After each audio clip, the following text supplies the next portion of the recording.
one of the basis of our presentation is the disparity between the values in the West Coast and here in Austin. So kind of showed you this chart before, this picture before.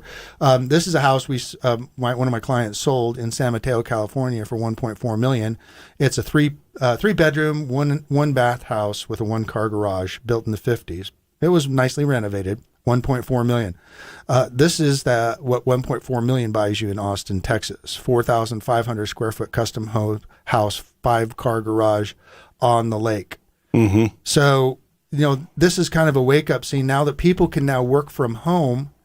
A lot of the companies are saying, well, great, look, work from this home instead of this home. Yeah, we don't care where you are. Yeah, come on out. Right. And we actually seen it. We talked about that in the show. The office spaces may not be nearly as much in demand as it was. Now, you could also take this one house like Mr. Bill did, I call him Mr. Bill, that's his first name, who sold this house, and he did what's called a 1031 tax-deferred exchange and bought these 9 houses from me, and all brand new right here in the Central Texas region.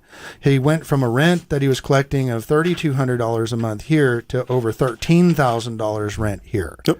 Yeah. Wow. So just as my perfect client would be somebody who owns one of these as a primary residence and maybe one of these as a rental. He can sell that one, or she can sell it and buy one of these from me here in Austin, Texas, and then the other house can go for these 9 houses where he doesn't have to work anymore. Right.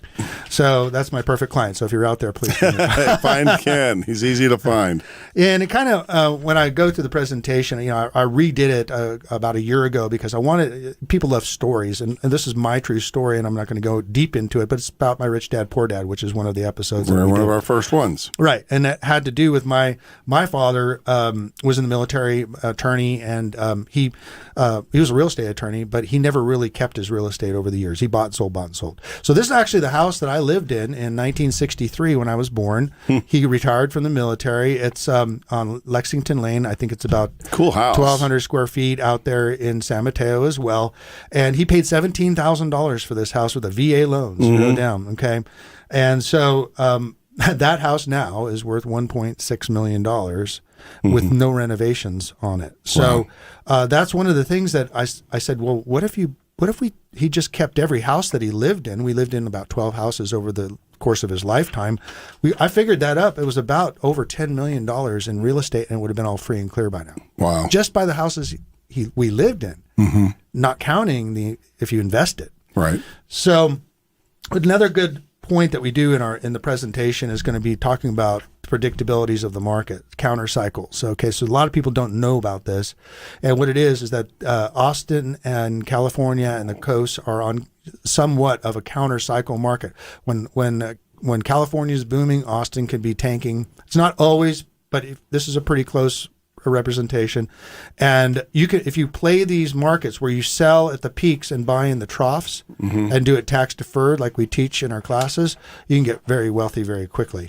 And so the counter cycles is what makes people. And this is all going to be covered in more detail. In the Austin Investment Webinar. Right, okay. AustinInvestmentWebinar.com. Okay. So that's my master class that I'm teaching, and then there's going to be more follow-up information. Sure. But it's really, this is the presentation that I do live when I'm out. Gotcha. And there's 2 real presentations. The first one is the whys and the hows, and why should I invest in real estate, and how should I and who should I invest with, and what kind of real estate should I invest in, and who should I team up with.